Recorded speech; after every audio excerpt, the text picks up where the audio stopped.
Fellow Kenyans, for further elaboration, it's important to note, once we pick these cases, it's one of two scenarios. We have situations where these cases are tested in the counties, and we have situations where some of these members who are tested are residents of different counties.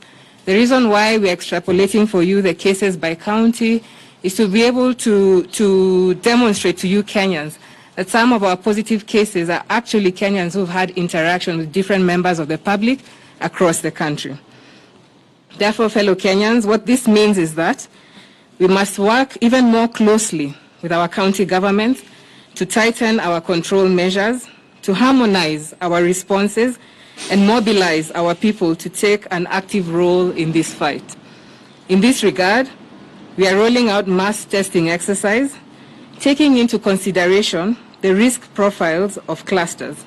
And as an example, fellow Kenyans, in Nairobi, for instance, we shall prioritize the quarantine centers, hotels, isolation facilities, and hospitals. These form our top 4 priority in Nairobi.